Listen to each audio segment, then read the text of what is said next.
Hey, what's up guys? Panther here, and we're bringing you guys a brand new series to the channel. This is actually one I've had planned for quite a while. This is going to be Panther's Draft League focus, and let's talk a little bit about what I'm going to do with this series. So this series is really aimed towards newer Draft League players. What I'm going to do is I'm going to talk about a Pokemon weekly, what that mon does in the format, in the Draft League format, of course. We're going to talk about sets that are commonly ran. Sets that can be really successful, the Pokemon overall, the stats, the abilities that it gets. It's something I really thought about for a long time. I have a huge passion for Draft League, and I really want to see a lot of the players that I've came in contact improve. And I felt like this is really my way to give back to the community that's really given me so much for the last 3 years. So if I have the opportunity to teach others and just really show them what a Pokemon can do and help them be successful in their own Draft League career, then I'd really enjoy that quite a bit. So that's what the aim with this thing really is. So as you can see, this week's focus is going to be Zygarde. We're going to get into that here in just a minute, but I do want to thank first Elite Four Dan for creating these amazing graphics that we're going to use throughout this series. I'm going to leave his link in the description down below. So if you are a new Draft League player checking this out, definitely be sure to check Dan out if you're looking to upload. He makes some great stuff, great layouts, great thumbnails, even logos if he's able to. So hit him up if you're interested. But yeah, so I haven't uploaded since the APA Little Cup Finals. So sorry for the kind of dead channel for the last few weeks, few months. Appreciate you guys that have stuck with me through this time. But yeah, like I said, this is something I've been planning since the back half of summer here. And I really want this to grow. I really want to bring this weekly to you guys, breaking down a mon each week. Be sure to leave some mons down in the comment section below that you want to see in this series. So as you can see up on screen, we're going to really showcase the mon, what this mon does in Draft League format. We're going to talk a little bit about the stats and everything like that as well. So up here first, we have Zygarde 50%. I thought this would be a great mon to really start with.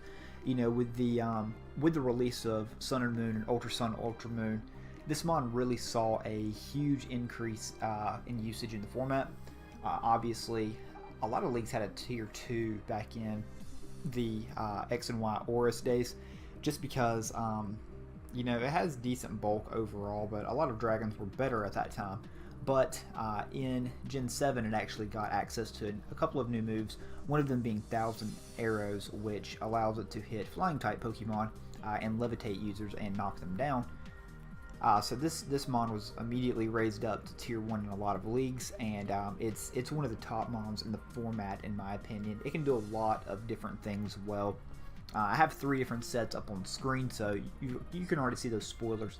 What I'm going to talk about first, though, are things not listed, and of course its stats overall. So if you're looking at this mon, obviously you can see its 6 stats up on screen. 108 HP, that's a great HP number. 100 attack, not too shabby overall. 121 defense, 81 special attack, so if you want to run some special moves on it occasionally, it is serviceable. 95 Spadef and 95 speed, so it is a dragon and ground type. Quad weak to ice, of course weak to fairy, and weak to dragon as well.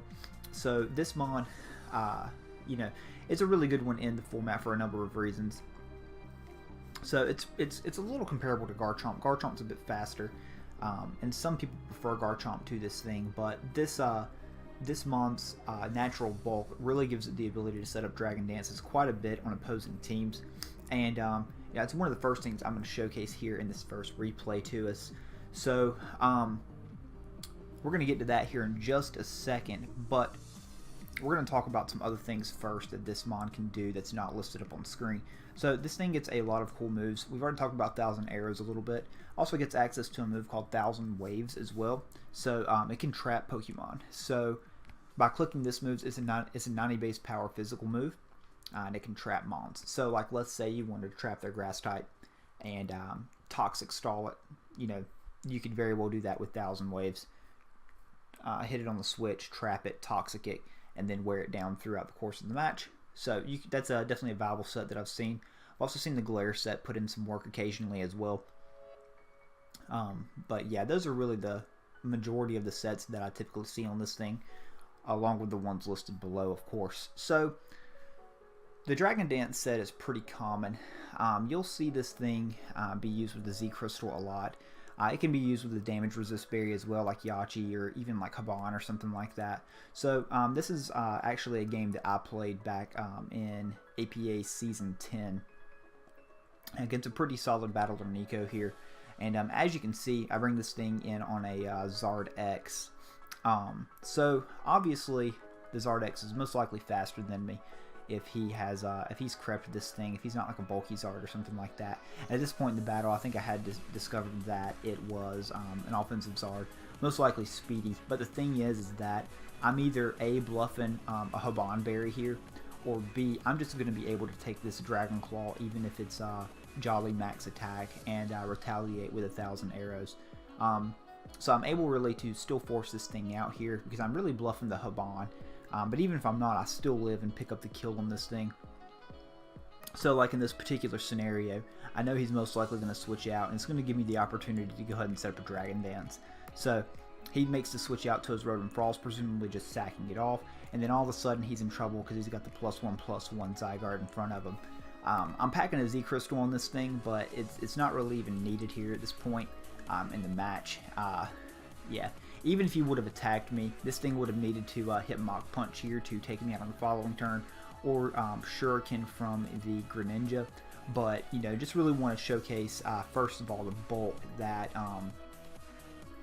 the natural uninvested bulk that Zygarde has, because it's able to live that +1 Tough Claws Dragon Claw from Megazard X from full health, and set up and win the game in situations like this. Now, of course, the Dragon Dance set, that's pretty obvious. That's why a lot of people draft this thing. And as you can see with Z moves as well, it just blows things back. Even with a +1 boost, that 100 attack stat is still hitting very hard. Now, the next game I want to showcase to you guys is another Dragon Dance game. This is another game that I played same season, so you can obviously see it's the same team up on the screen. This is another opponent, though, against Cloud Nimbus here. So this is another game where Zygarde ended up putting in a lot of work with that Dragon Dance set. Really, what's key with the D-Dance set is looking for your opportunities to set up. So earlier in the match here, for example, I discovered that the Entei was a banded set. If he were to lock himself into some type of fire move, as he does here against the Miltank, I can just sack that thing off, and then once I've either eliminated his Scarfers or figured out who they were and know I'll outspeed them, I can go ahead and just D-Dance up and not have to worry about really anything at all here at this point, because, you know, once the D-Dance is up, it's just really over at this point. You see, that's a stab fake out from Megalop. That's only doing 17%, and that's barely with any HP investment here as well. But as you can see, just Dragon Dance Zygarde is such a huge threat if you're able to really fine tune it to the matchup and bring it in against mons that you know that you can set up on, and then you can just run through teams with it. So this is the most basic set for Zygarde. It's one of the more reliable sets, obviously, but we're definitely going to get into a little bit more advanced sets next. Alright, so our next set here, this is actually not my replay. This is from Ultra Player. His link's going to be in the description down below. But this is actually the Coil set. So this is another really cool set that I've seen used a lot successfully. So the idea with this, and this is commonly ran with Dragon Dance as well. See, that 1,000 arrows move that Zygarde gets access to is really just so spammable against teams, because really only grass types are going to be able to switch into it reliably. Levitate mons can't switch into it, and flying types can't switch into it.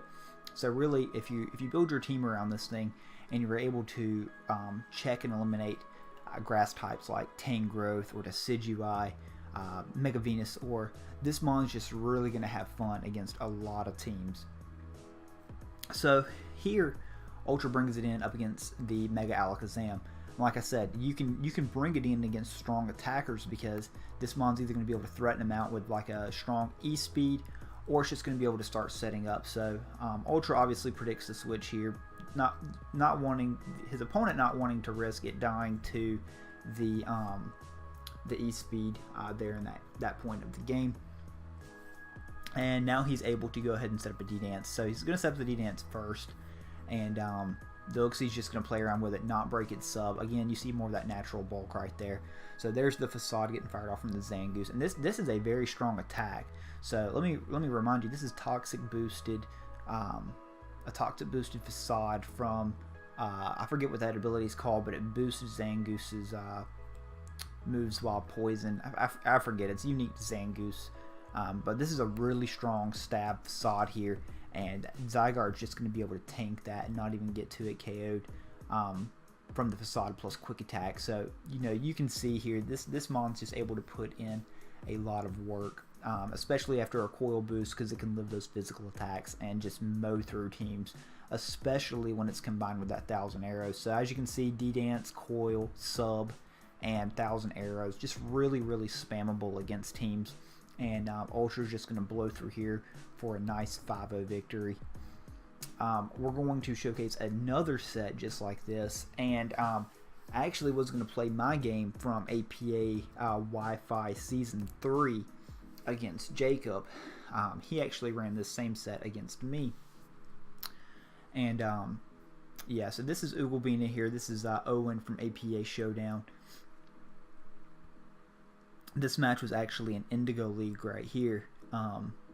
So it's not against a very experienced battler, of course, but Owen's a pretty talented battler, and he's about to showcase why Zygarde can be super threatening.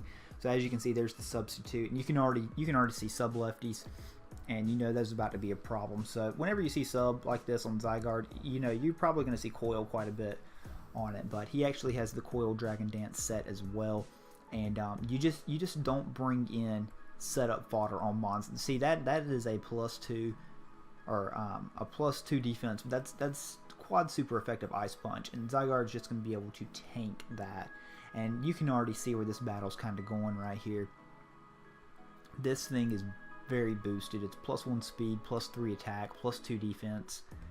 The accuracy obviously doesn't matter, but you can already see where this is going. This is just such a threatening mon that cannot be played around. Like I said, this is one of the top mons in Draft League format, in my opinion. It's lost a little bit of luster over the course of Gen 7, just because I think a lot of people have used it. So I see it drop pretty far down in a lot of drafts nowadays. But nonetheless, you cannot sleep on this mon, because it's going to do this to you. I'm just going to speed this one up a little bit right here, because you already know where it's going. This is just clean 6-0. Now, the reason why I think Owen actually ran this set was really to set up on that Ferrothorn. Ferrothorn's, a decent enough check to Zygarde if it is not this set. But like if it's just the Dragon Dance set, Gyro Brawl is going to be able to break the sub and do decent damage. But if it's that Coil set as well, that sub Coil set, Ferrothorn's not going to be able to get that Toxic off or Leech Seed off or anything like that, and it's just really going to be set up fodder for this thing over the course of the match. Jacob did the same thing against me. Like I said, APA Wi-Fi Season 3, but we were able to play around it. But I don't have that replay anymore, unfortunately. So that's it for the Coil set here. And one final set we're going to showcase here is just the regular old banded set. So Zygarde can be extremely powerful just with that choice banded set. I could not find the replay for myself, but I've actually used this set against a Clefable team before, because Unaware Clef is typically ran if the opposing team does have a Zygarde, and you run into the situation where it's ran. Well, this thing's going to bop Unaware Clef after rocks until it KO it on the switch. So in this particular match, we're just going to showcase a little bit of the banded E-Speed. This is again from Ogalbina here, just cleaning up a match. So this is a defensive Gardevoir. That E-Speed still doing so much damage to it, and then obviously Torn's going to be able to not going to be able to take this as well, dying from 50% to the E-Speed. So this mon's extremely powerful with a choice band, and is able to really check those fast threats that are going to naturally outspeed it if you don't want if you don't have the opportunity to set up in a match. I mean, obviously you can't just bring setup to every match and expect to win, especially if you don't have a mon that you can set up against. But if you can't, the banded set is extremely effective to use. Just being able, because like I said, 1,000 arrows is such a spammable move. You can just click 1,000 arrows and do just chunks and chunks to team. And then if they're offensive teams, you can really just, you know, chip the team down and bring it in, click banded, E-speed, and just win games at times. So yeah, guys, we've talked a little bit about Zygarde today. Hopefully you've got a little bit of better understanding about what Zygarde does in the Draft League format. Any feedback you guys want to give, definitely throw it up in the comment section down below. What I could add to the series if you want to see it. This is something brand new. Like I said, if there's anything I can improve on, definitely let me know. Thank you so much to Ogalbina and Ultra Player for letting me use their replays in this. Of course, really appreciate it. Let me know what mons you want to see also in the comment section. Leave me some comments. That's mostly what I want in this video. Let me know the mons you want to see. Let me know how I can improve the video. Let me know what else you want to see through this series, because I'm going to be bringing you guys mons hopefully once or twice a week. And yeah, at least until Gen 7's out. Gen 8's coming this fall, so that's going to be really exciting. But especially now that the APA has the D League as well, really want to see a lot of you guys improve and really hone your skills as battlers. But anyways, guys, that's enough for me for this time. I'm going to keep this video series pretty short and sweet. But yeah, guys, thank you so much for watching, and thank you for the support over the last few months. Very glad to be bringing this series to you guys, and of course, APA Wi-Fi Season 5 coming soon.